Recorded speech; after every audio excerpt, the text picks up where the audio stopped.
धर्म का अंतिम रण धर्म क्षेत्र। धर्म क्षेत्र चैनल में आप सभी प्रभु प्रेमियों को मेरा प्रेम भरा राधे राधे। बंधुओं, पिछले प्रसंग में मैंने बताया था कि जब उत्तर युद्ध करने के लिए चला तो साथ में बृहणलला थी। तो बृहणलला ने अपना नाम अर्जुन बताया, उसे विश्वास ना हुआ। उसने कहा, हम विश्वास तुम्हारा तो तब करेंगे जब आप अपने 10 नाम का वर्णन करो। 10 नाम मुझे बता दो, मैं आप पर भरोसा कर लूंगा। अर्जुन भरोसा दिलाने के लिए उसे 10 नाम बताते हैं और जरा दर्शन करें 10 नाम क्या है। कि नामो धनंजय और विजय, नामो धनंजय और विजय, श्वेत वाहन फाल्गुन ताहि सुनायो। नामो धनंजय और विजय, श्वेत वाहन फाल्गुन ताहि सुनायो। और विभत्सु किरीटी तथा सभ्य साची को नाम परासो बतायो। और विभत्सु किरीटी तथा सभ्य साची को नाम परासो बतायो। अर्जुन जिष्ण पार्थ यह 10, अर्जुन जिष्ण पार्थ यह 10, नामो हमार प्रसिद्ध करायो। राजकुमार दो कर जोरी गिरे पग पारथ के लिपटायो। राजकुमार दो कर जोरी गिरे पग पारथ के लिपटायो। अर्जुन ने जब अपना 10 नाम बताया तो राजकुमार उत्तर उनके चरणों में गिर गए कि आज मेरे सामने अर्जुन खड़ा है, जिसको हम लोग बृहणलला के रूप में जानते हैं। फिर अर्जुन ने क्या किया, अपने रथ को ला करके कौरवों के सामने खड़ा कर दिया। अर्जुन क्या है, जरा दर्शन करिएगा। हमेशा प्रश्न आता है समाज में, अर्जुन बड़ा है कि कर्ण बड़ा है?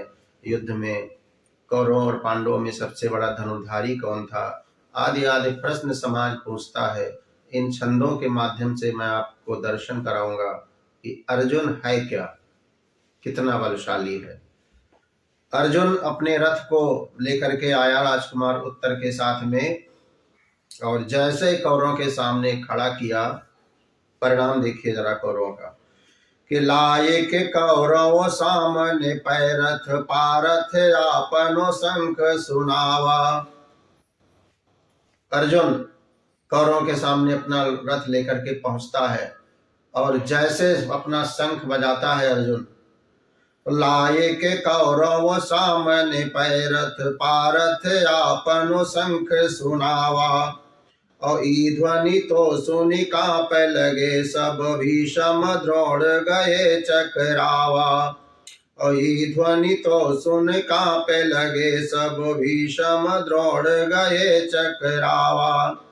और द्रोण कहो हमें जानी परे, द्रोण कहो हमें जानी परे, यह नारी के वेश में पारथ आवा। द्रोण कहो हमें जानी परे, यह नारी के वेश में पारथ आवा। और शंख के शब्द प्रचंड महान ही छाड़ी के अर्जुन और बजावा। शंख के शब्द प्रचंड महान ही छाड़ी के अर्जुन और बजावा। अर्जुन के कुशलता की बात मैं क्या करूं।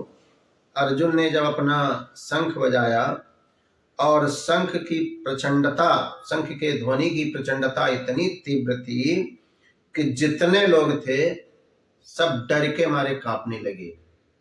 ये शंख का प्रताप था, अर्जुन के शंख का प्रताप था।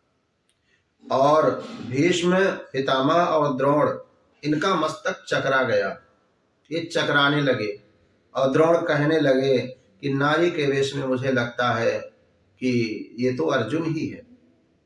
इस प्रकार अर्जुन ने अपने शंख को शंखनाद किया, बजाया। अब उसके आगे जरा सुनिएगा कि होई गे अवाक सबय सुने शंख के शब्द प्रचंड महाधुनि धारा।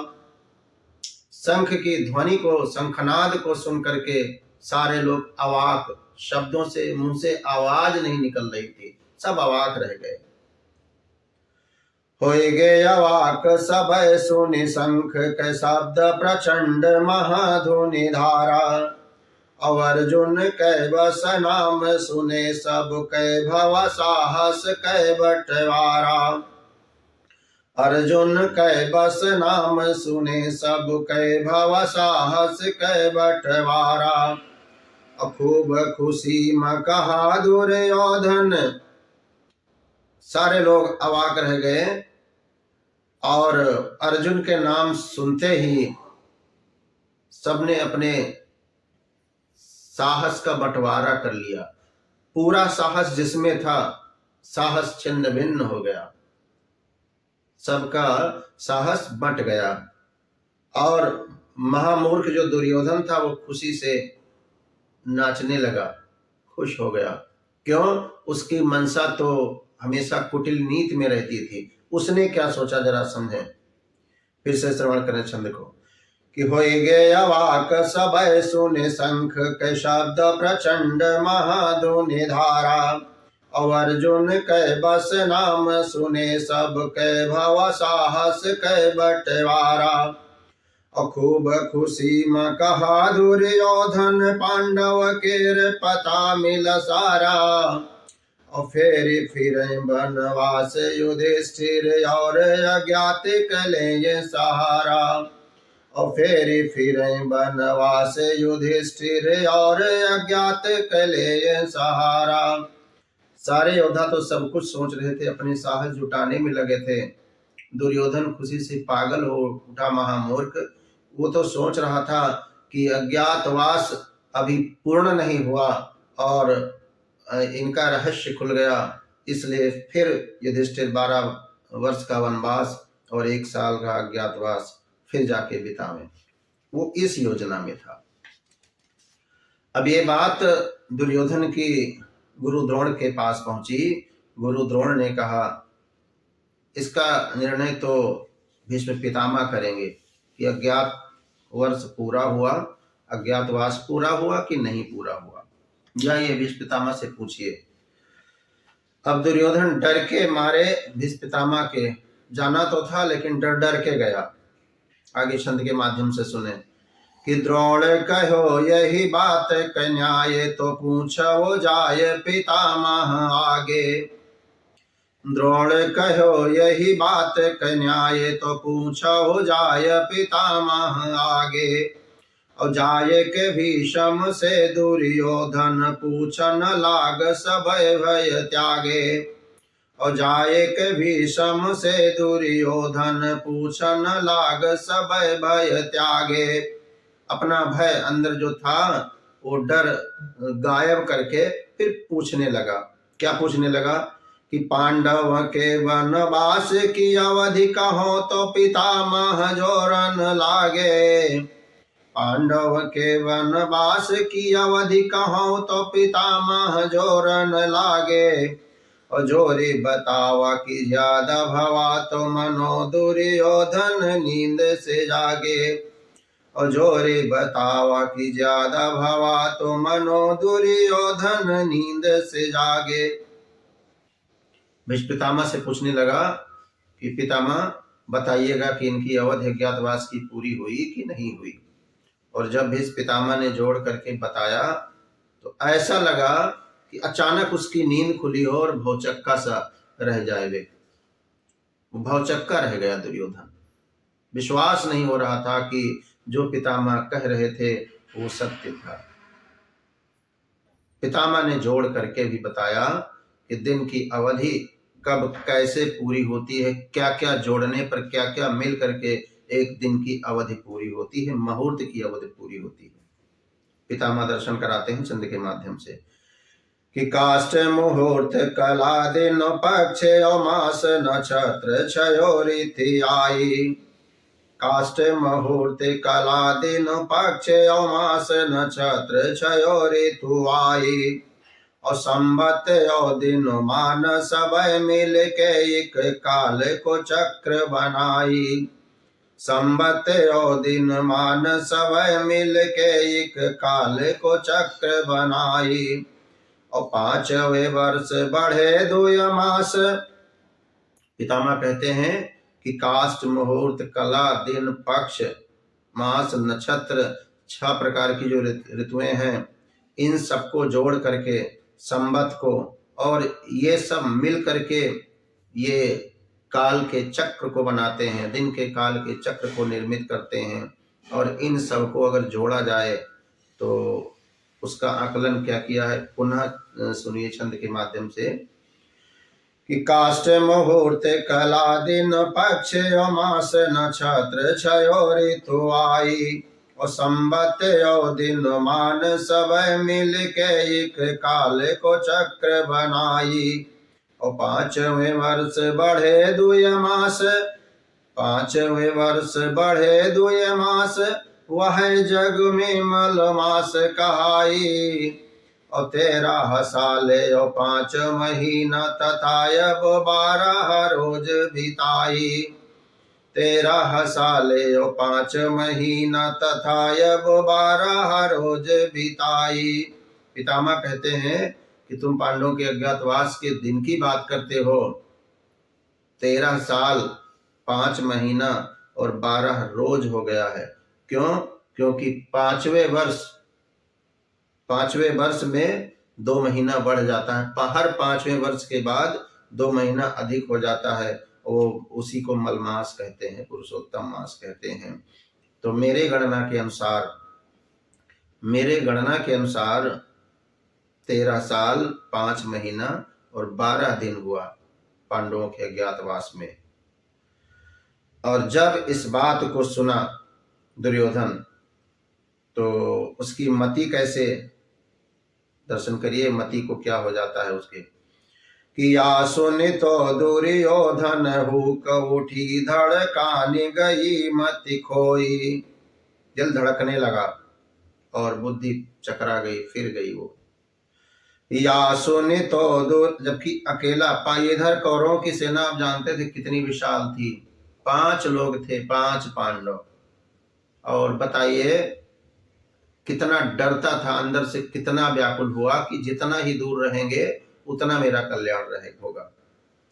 कि या सुनि तो दुर्योधन हुक उठी, धड़कानी गई मति खोई। अब बोलन लाग पितामह से, बिन युद्ध के राज्य की बात न होई। बोलन लाग पितामह से, बिन युद्ध के राज्य की बात न होई। अब अर्जुन आज अकेला मिला। अर्जुन पितामह से कहने लगा, दिल तो धड़कने लगा उसका, बुद्धि फिर गई, और बुद्धि फिरने के कारण ही पितामह से कहने लगा कि पितामह बिना युद्ध के मैं इसको राज्य नहीं दूंगा। युद्ध तो होगा, निश्चय होगा, और बिना युद्ध के मैं राज्य क्या सुई के नोक के बराबर भी भूमि नहीं दूंगा। फिर से दर्शन करें कि या सुनि तो दुर्योधन हुक उठी, धड़कानी गई मति खोई। अबोलन लाग पितामह से, बिन युद्ध के राज्य की बात न होई। और अर्जुन आज अकेला मिला, मिल के सब मारहु जीतहु सोई। अर्जुन आज अकेला मिला, मिल के सब मारहु जीतहु सोई। और द्रोण पितामह बोले परे, वही वीर से जीत सके नहीं कोई। द्रोण पितामह बोले परे, वही वीर से जीत सके नहीं कोई। दुर्योधन को लगा कि आज अकेले अर्जुन मिला है, सब मिलकर के मार डालो इसे। और इसी बात पर गुरु द्रोण और पितामह कहते हैं कि अर्जुन ऐसा वीर है जिससे कोई नहीं जीत सकता, कोई नहीं जीत सकता। और उसी कोई में द्रोण और पितामह भी थे। आगे क्या कहते हैं अर्जुन के बारे में, द्रोण और पितामह बड़ाई का पुल बांध देते हैं। अर्जुन निष्पक्ष रूप से, ऐसा नहीं कि दुर्योधन को डराने के लिए बोलते थे, निष्पक्ष रूप से अर्जुन के बड़ाई का पुल बांध देते हैं। क्या कहते हैं कि द्रोण पितामह दोन पार्थ बड़ाई के ज्यों पुल बांधने लागे। दोनों मिलकर के उसके बड़ाई का पुल बांधने लगे। द्रोण पितामह दोन पार्थ बड़ाई के ज्यों पुल बांधन लागे। क्रोध में कर्ण जरा बिनु आगे के और सब तन कापन लागे। क्रोध में कर्ण जरा बिनु आगे के और सब तन कापन लागे। अब यहाँ दर्शन करिएगा जरा, बड़ाई अर्जुन की कर रहे थे। अर्जुन की बड़ाई करते करते और जितने योद्धा थे सब कांपने लगे। लेकिन कर्ण वो अंदर अंदर उसको जलन होने लगी, क्रोध में आया कि इनकी अर्जुन की बड़ाई क्यों कर रहे हैं, मेरी बड़ाई क्यों नहीं हो रही है। मेरे ही पक्ष में है द्रोण और पितामह जी, और मेरी अपने पक्ष के योद्धा की मुझ में कुछ कमी है क्या। मेरी बड़ाई नहीं कर रहे हैं, अर्जुन की बड़ाई कर रहे हैं।